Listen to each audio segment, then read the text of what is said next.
Hi everybody. I'm going to keep the Olathe train firmly running. I teach at Olathe North High School now. I spend a lot of time in Junction City, kind of growing up as a teacher, and it's a pretty great experience actually. Doing that, I got to work with Noah Bush, who twisted my arm a couple times to come out here and get in a little more active in KABT and to get going. So this is the fourth KABT presentation, and I've had a couple of NSTA presentations based on the confidence that I've built up presenting in front of this group. So if you're new to the group, or if you're new to the profession, and you're interested in sharing what you know, I will kind of follow what Camden said, and I will tell you, just take that opportunity to really step out of your comfort zone and be active in the group, be active on the bio blog, be active on the Facebook page. If you're not comfortable, with a formal blog, but you want to make some comments, or you want to be Eric Kessler and you want to share every science article that comes across your computer, there's some great resources there, and there are some things that pretty fun conversation points. And then from there, your confidence builds up, and you start to take risks, and you start to do more and cooler stuff, right? We are at the Lawrence Field Station. If any of you are around Lawrence, I'm going to take a second. My wife is a field biologist out here. She runs a bunch of experiments. And in the winter, she's really bored at work. And she has the webpage updated, and so this year there's really not a lot for her to do in the winter. So if you're looking for an entomologist / prairie ecologist, my wife is based, we live in Baldwin City, but she's based in Lawrence, and she is more than willing to help out your classrooms and show you stuff with biology in general, or more specifically prairie plants and insects. She's really good with them, and so she'll be here around lunchtime, supposedly. So if you see her, she's the one holding the infant. She'll be a resource you might want to get into. She's much more intelligent than I am. Drew, real quick, so this is a tech question, is there and maybe you don't know it, the wireless here, what is it? Yeah, I covered up the password. It's on the side of the refrigerator. I wanted Michael to get everyone registered on PayPal before we bogged down the internet. But if Camden wants to get that, he can distribute it to everyone now that we should be mostly checked in. I apologize for my voice. I ate a ghost pepper candy about 2 days ago, and it had this weird interaction with my allergies, and it just burned my throat. So I'm going to sound like a frog for most of today. I apologize. So my presentation is about collaboration in assessment, which is the opposite of what most of us have ever done in our lives. As far as taking assessments, we've been on our own. You've been kind of on an island, and you're supposed to just rely upon what's in your head for you to show that you have some mastery of the field that you're taking a class in. But I spent a lot of time doing research experience for teachers, experiences in a GK-12 program, both at K-State and then at KU. And apparently the real world doesn't function that way. And so I have really tried to make the way that I assess my students and the way that I teach my students science be more reflective of what they will actually experience should they ever choose to become a scientist. And now I teach freshman general biology, and I teach AP biology. And I've got about the opposite ends of the spectrum at Olathe North High School as far as interest in science. And so you really have to change the way you approach it with the groups that you're with. But these three things are always going to be in common. You're going to talk about science. You're going to write about science. You're going to need to be able to communicate either verbally or in a written form. You're going to need to understand how mathematics can be used to...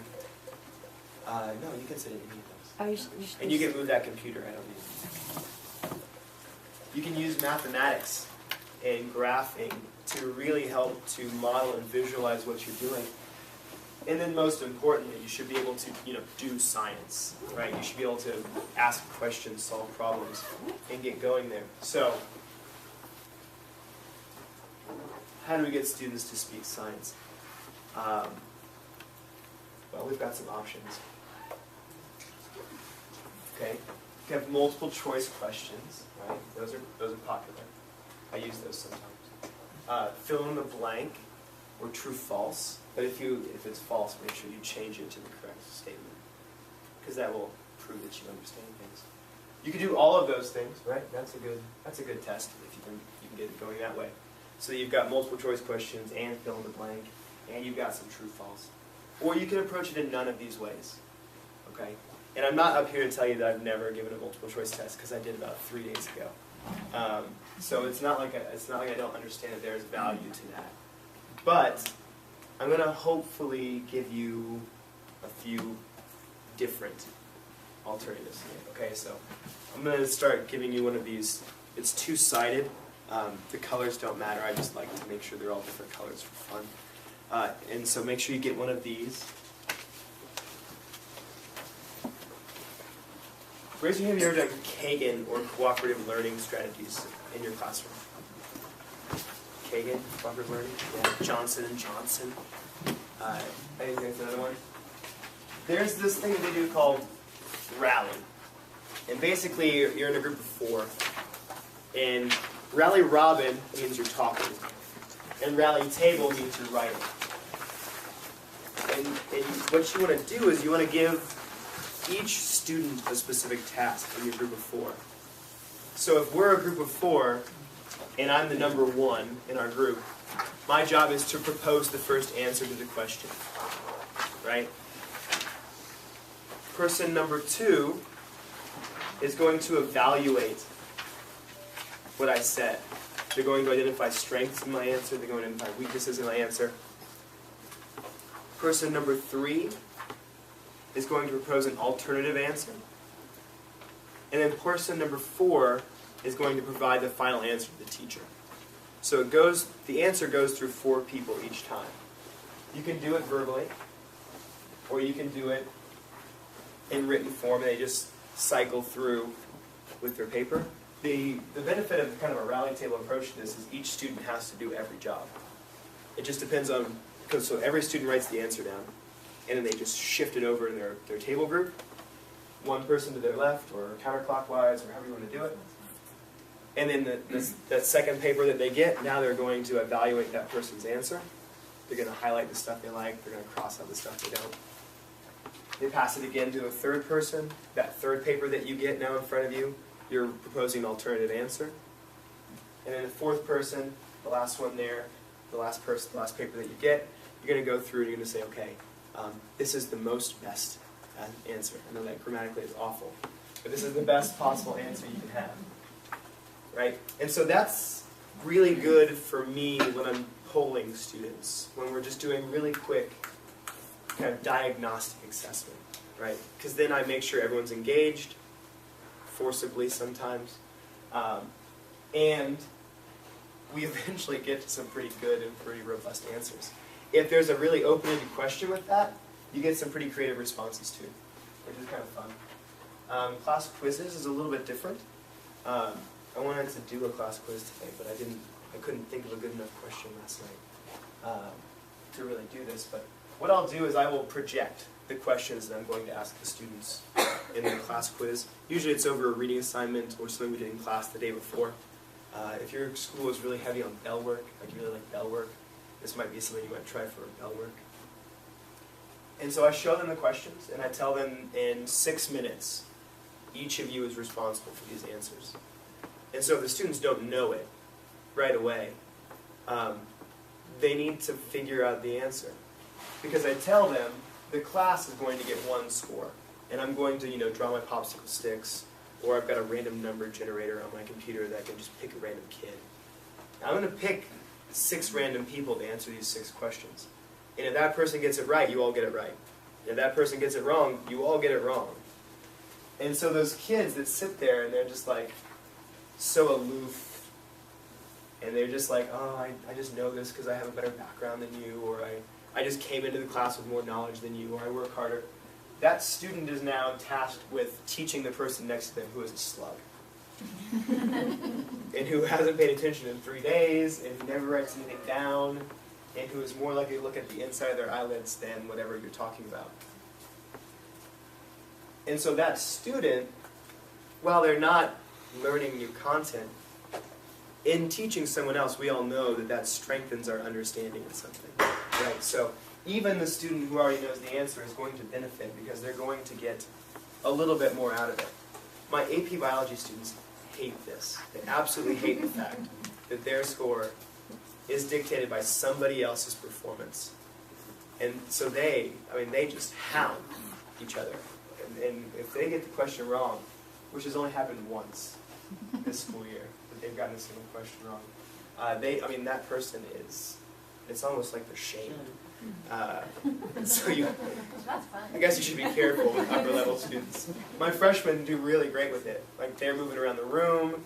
They know which of their friends in class doesn't know the content somehow, because sometimes I don't even know which of these kids don't know it. And they go right to that kid and they drill them, and they take that 6 minutes and they just do rote memorization for 6 minutes, which is not the best way to know stuff, but at least you're exposing them to content this way, right? And so that's kind of how I do formative assessments.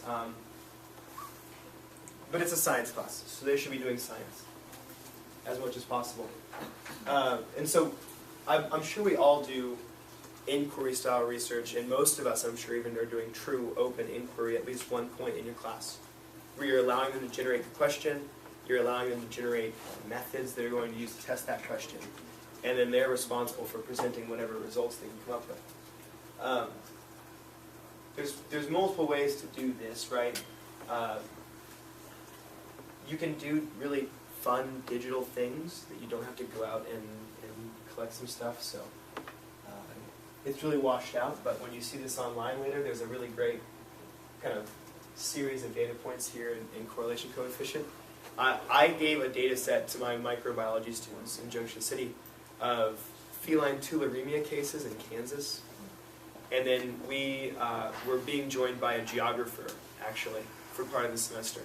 And so he had them do a GIS-style data analysis to try to establish trends in the demographic data set that comes with the census every 10 years. They just compile all of this information. And the feline tularemia cases in Kansas, it's apparently like classified information because you can use it as a bioweapon, I guess. So the K-State Vet Med School wouldn't give us like specific cases, but they would, like, okay, Riley County had 7 cases last year. And so they would break it down by county for you, but they didn't want you to go and round up those cats, exsanguinate them, distill that blood into the actual live virus, and then turn that into a bioweapon. If my high school students were like that into it, I don't know that I would do that. So I don't know. I kind of let them do it. Maybe. And the most important part with this, though, is they get to ask their own questions. They get to generate their own data. They draw their own conclusions, but then you make them present it. And so this is actually Dave Hartnett.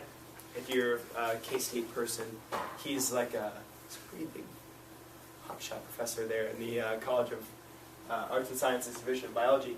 I think he's actually the head of the Division of Biology right now. And I did not tell them who he was when he came to evaluate their poster session. And so here's this guy asking him all these questions, and he's like, you know, I was actually really impressed with what you were doing. And he was telling them afterwards, and I was like, so he runs K-State's biology department after he left. And they're like, so yeah, I mean, if you're not afraid, and if you've done all this background research, you'd be amazed what you can do.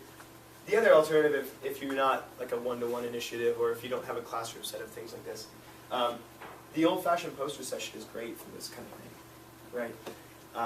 And this is a collaboratory thing where you've got more than one student doing this, and you're actually assessing truly whether or not they get it. To take that one step further, the first part of your page, one of the sides says 20% time checklist.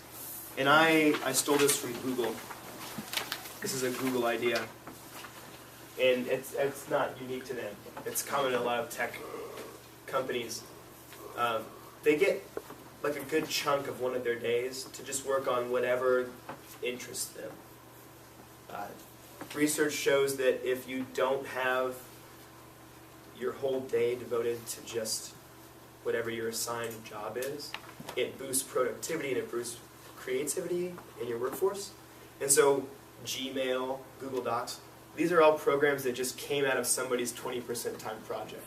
And these are things that are ubiquitous now with our culture. Like Gmail and Google Docs is how most of us survive on a day-to-day basis. And so I was lucky to have some classes that I was the only teacher, and they weren't necessarily tied to Kansas State science assessment data because they were mostly taken by seniors.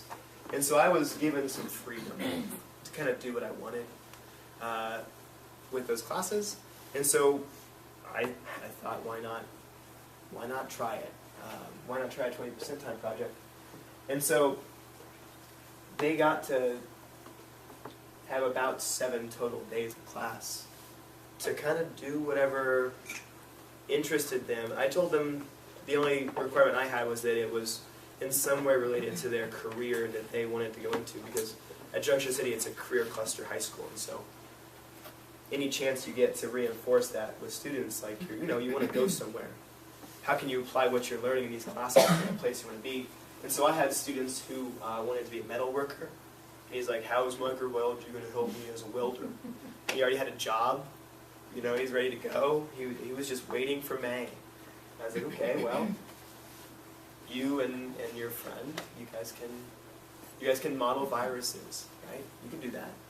And so they took sheet metal and they researched the viruses and they learned the structures. And I just told them afterwards they had to write up a presentation for me, like they would be teaching someone at like a group of kids at a library about the viruses that they had made models of. And they made 3 or 4 different virus models for me out of sheet metal. And this one cut the heck out of me. They didn't sand the sides down very well. But it's on my desk now because I was just really proud of these guys, who I actually had in sophomore biology. They had done something that's actually pretty hard to do, right? You have to go through and look at modeling programs to really get a good idea of what these structures are like in this bacteriophage. I had a group of students who wanted to go into kind of public relations and media, and so they watched a bunch of movies and TV shows that were microbiology based, and they evaluated them and they posted video blogs critiquing each of these for accuracy. And they made a sketch note poster to go with their video blogs for me. I had a baseball player who he and his friend on the baseball team wanted to figure out which part of their body grew the most bacteria after a baseball game. And so they developed a controlled experiment, and they did a really good job, actually, growing bacteria. We didn't have this stuff in place to identify the bacteria, so it was just based on density of colonies. But it was better and more detailed than I expected them to come up with. And that's the thing. Like it's hard because you give them a project, and most of the students, especially the good students, are like, okay, how can I get this done as quickly as possible? It's like a race, right? Because if they complete the assignment, they're done. They're ready to go. And this project is not about that. Okay, it's not about how quickly you can do something. It's about how well you can do it, right? 20% time. If you want to flip it over, though, this is where I think this is why they picked my session, to be honest with you. I give my students a single question final exam. It's one question. They, as a class, turn in one paper to me. On the back of that 20% time checklist are the questions that I had to pick from for my environmental science class. The last time that I taught environmental science. And it came from this idea. I read a blog post, and if you get on the KABT bio blog, this is what my blog post is about. It's kind of my motivation to get into this after I read this guy's post on popular science. The questions have to be really hard. Like, I tell them the day before the final, they're like, so do we have a review guide? So what's... No, you guys have no review guide coming. No. Well, what's the final like? It's one question. It's what? It's a single question. It's one question. How long do we have to do it? All 90 minutes. For the whole time. Right? You can take the whole class period. I expected to take all 90 minutes. You're like, is it open note? I was like, well, I mean, it's open everything. Right? You can call Chuck Oddie, Geary County Research and Extension Agent. You can bring him in. You can bring in your computers. You can bring in textbooks. Bring in all your notes. Yeah, it's open everything. This is the hardest question I've ever written in my life. So, feel free to have whatever you want available to you. Because that's kind of what it's like in life, right? You're not given a review guide and then asked to take a test at most jobs. Right? They present you with a problem and they ask you to find a way to solve it. They present you with some question and they want you to evaluate it and they want you to do a good job with it. And so I kind of have these, on one side is the question, on the other side is the topic. And so I actually let them pick. I was a little nice to them. I let them pick which topic they wanted, either pollution, energy sources, populations, climate, or sustainability. That's all the information they had when they chose their question. They picked populations the last time that I gave this, which I was really excited for because that was like my favorite question that I wrote. And they had to tell me, based on all they had learned in environmental science, the importance of women to population growth rates. Is basically what it boils down to. And the question is nuanced enough, and the question is deep enough, that with a class of 24 kids, there was something for everyone to do. Right? Each of them had some task. And I told them ahead of time, you know, you're going to probably want to take 5 or 10 minutes just to get everyone's ducks in a row and know who's going to do what. And you usually have a really strong leader in the classroom, right, who either because they're selfish or because they're kind of bossy, they'll start to assign tasks to kids if they're not speaking up. But they wrote on the board, they just grabbed a marker, they were, okay, you two are going to go and evaluate this part of it, and then us three are going to go here, and then I need you 4 people to go find Mr. Webster and Mr. Stern and Miss Stromboli. And so these are teachers at our school. And so they go and they're taking what they have to these other teachers, these, you know, AP Biology, AP Government, there's a macroeconomics class, and they're asking all of these people, like, hey, how would you answer this part of this question? Hey, here's what we have. Here's this research that we found. And so if we had said this to answer this question, is that about the best way to answer this question? And so they're talking to experts, right? They're evaluating different sources of information. They're collaborating. And the hardest part is they're trying to find a way to take everyone's input and make that into one thing, one output, one project there. I know Noah Bush, for some of his classes, will have his students write their own final, right? So how does that work? A couple, I don't know. I think we did it last year, but it was just write your own final. What would it look like if you had a chance to write the final? And so it's open note, it's open everything. I mean, they can use whatever resources, and essentially it's like, here's the stuff we covered this semester, and you have your notebooks you've been building and working on, and you make the test. It was that.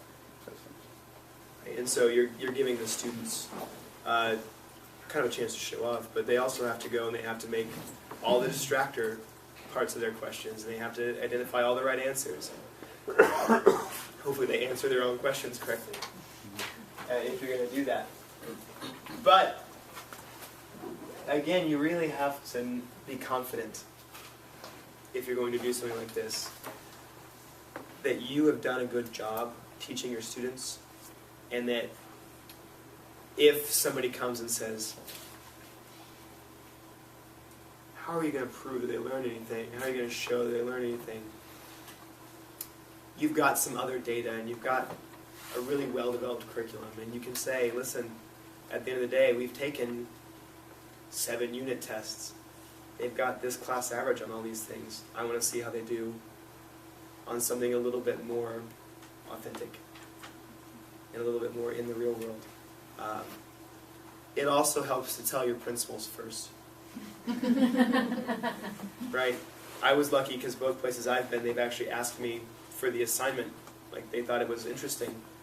They wanted to show it to people. I can guarantee you it's not like that everywhere. So what is that final output that the students have put all those pieces They wrote a together 7-page paper in 90 minutes. Nice. And all the research. And Yeah. everything. Cited sources. Like, that was two of the people, that was their job, was just to compile and type. So they'd, as people were sending them things, here's a paragraph, they'd compile and type it. They'd edit the grammatical errors out of it. They'd try to make it flow a little better. That was their job, was just compile. And you had 2 kids who have never in their whole life passed a test. Well, that's probably true. Never in my class have they passed a test. They had D's because they did well on labs or because they turned in all their homework. But if it was based on their test scores, that was going to be not good. And they left at the end of the test and said, that's the hardest thing I've ever done. And it's the first test I've ever felt good about at the end of it. And so I was like, got one. You actually did stuff. But it kind of gets you emotional a little bit to hear stuff like that. And it reminds you like why you're teaching every now and then, which is not a common feeling at the end of a multiple choice test. I just love my job. I'm glad I gave that test today. Right? It's just below movie day. And positive feelings there. So I'm going to try to get done with enough time for us to talk about some things. So I'm actually done with my part of the presentation. Any questions on the assignment, or anybody have anything that they tried that they want to share with us? Yes, ma'am. I just have a question. How do you grade students on the grouping exam? Like, if you have a student that doesn't contribute, how would you assign his grade? So they, at the beginning, they develop their own kind of norms as to what you need to do to earn your credit. And I'm watching them the whole time. Okay. They're doing this. And so, you know that there's a kid that's not doing things, and you can talk to them. You can say, hey, this is what you agreed to do. This is what you agreed to do to pull your own weight. But then I also I pull somebody aside usually, and I say, okay, percentage-wise, what percentage of the final score does this person deserve based on what you observed? And if my kind of percentage of their work matches up with their percentage, then I have to talk to that kid after class and say, listen, you didn't do what you said you're going to do. Your classmates earned an 88% on this final, and you did about half of what you said you're going to do. So you can take the 44, or I can give you the final paper and pencil multiple choice final that I have as an alternative, and you can take the higher score. Yeah. I was thinking too, you could even take the score and just do it. It's like a 50% of the grade is the actual product that comes in, but the other 50% is based on the rubric you're using as you're moving around and you monitor them. And you can go back and say, hey, this is where you're at on the rubric right now. And so if you want to bump up here, you might want to amp it up a little bit. And you can just. Or I know, like Michael, Ralph flips a lot of his assessments for the multiple choice sections of things. So you could, in theory, say, okay, this is some percentage of your final, and then your outside of class online, multiple choice part is some other percentage.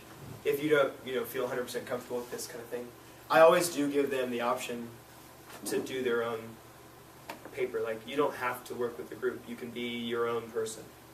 But, you look at the difficulty of the question, and you hopefully can do some cost-benefit analysis in your head if you're that student. who thinks that, I'm so much smarter than these other people. They're just going to bring me down, and then you get about 20 minutes into it, and you just are overwhelmed with the amount of work. And so they usually don't do as well. But I've only ever had 2 kids that said they wanted to do it on their own. And one of them was, she just knew everything I ever said in class. Cheryl Henderson, if you've ever had her. Yeah. She got a 94 on her individual file. Did she crank out 7 pages too, all by herself? It was Probably like cranked out 15. 5 or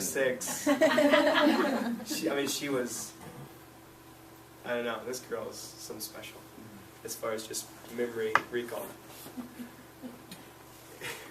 She hand wrote everything. That was the weird part.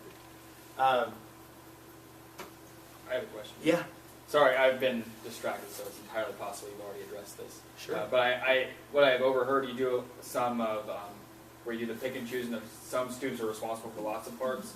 I know one part of my review that I've liked doing in the past is expecting, like here's a set of questions. Everybody's responsible for one question. I expect 100% as a class. Do you do any of that where they all are working, but you expect them to work together to reach a mark, like on the same thing? Everybody needs to reach this benchmark, and it's an all in or none in sort of situation. I've done some stuff on Google Docs where it's like 5 or 6 questions, and they'll grow into groups of 2 or 3, depending on how big my classes are. And they'll have to provide an answer to one of the questions, and then they'll edit 2 other answers in a different color on the Google Doc. So then you can see how they would change those answers. And so then you've got 3 different pairs or 3 different sets of 3 that are going through and evaluating those questions. I've done something like that. I've never done it where you have it that way. I've done stuff with review guides before where I give each student or each pair of students an answer in the review guide, and then they answer it and they record a little video and make a YouTube playlist of like review guide answers. But it's kind of an interesting way to do it. I've done it always in a formative setting. I've never held them accountable. With multiple colors could be a way. So like if you add them, all add information, or they give an answer, so you add a citation to somebody else's answer, Yeah. or something like that. Or if they go through, and so like last year in our genetics exam, somebody like really messed up bar bodies, and so they went through and they just did a strike through and then added the correct way to answer that part about calico cats right there in the text in a different color, so I could see like, okay, they caught the error, they fixed it.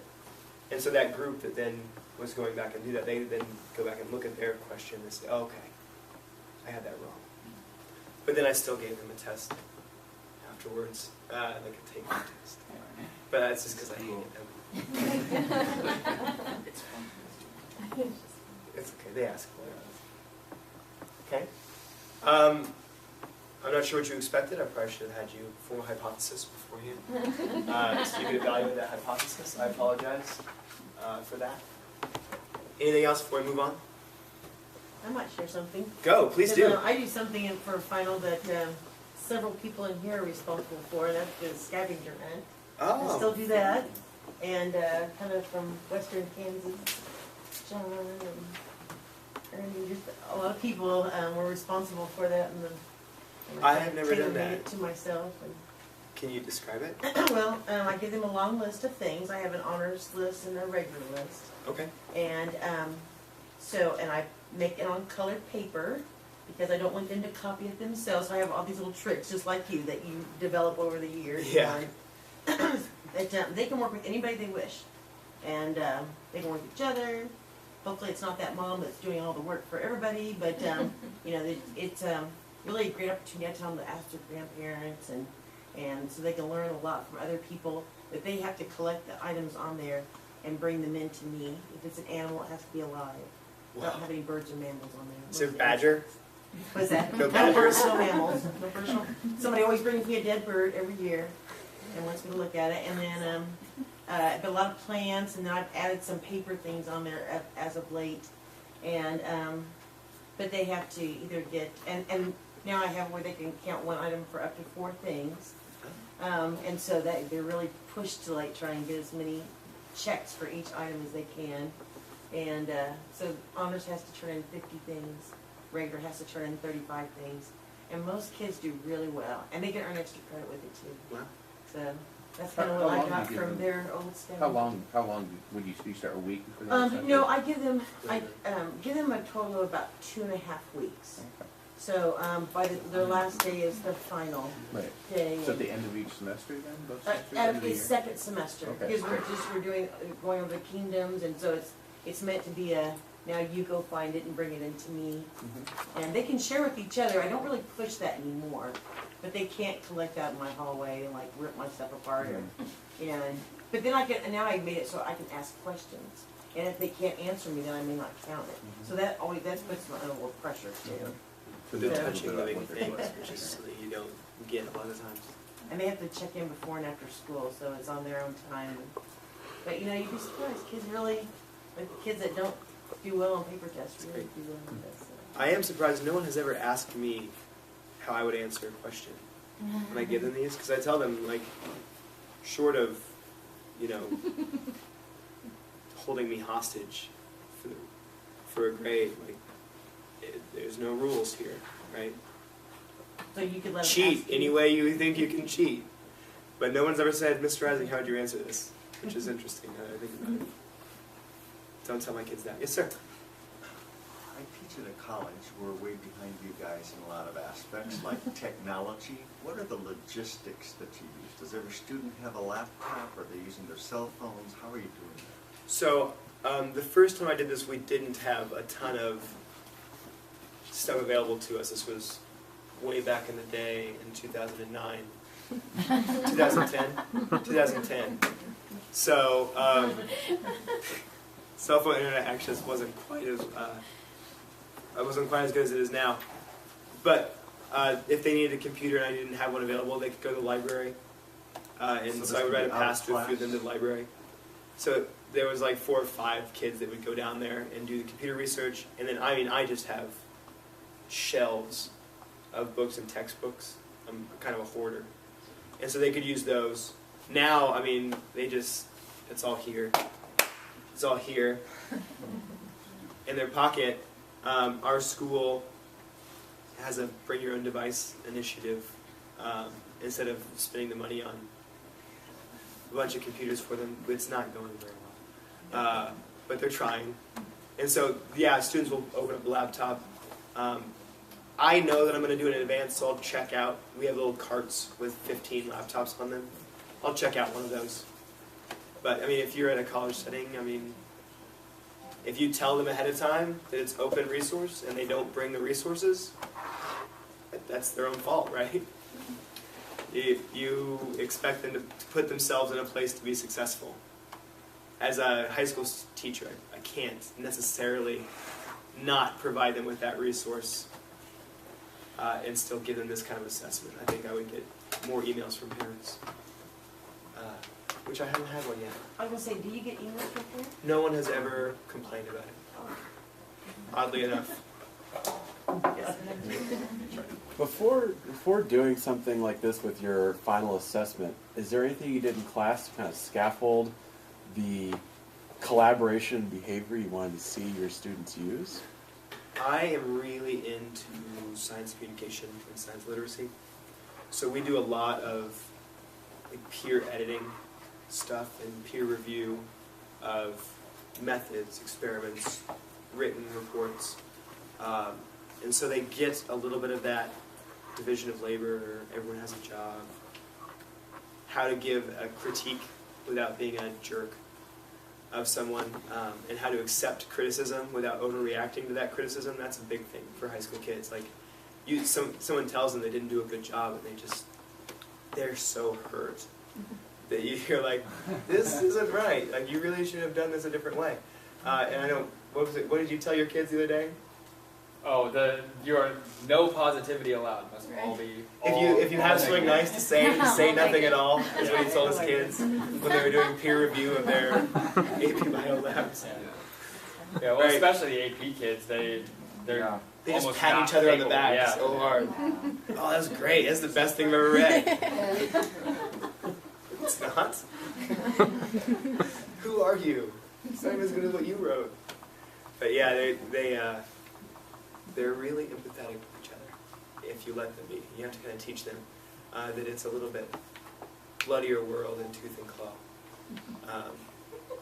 There. Did that answer your question? I feel like I wandered a little bit on it. Okay. I think I'm right about my time. Yep. 9:55, more or less. Good. So, what's the Wi-Fi?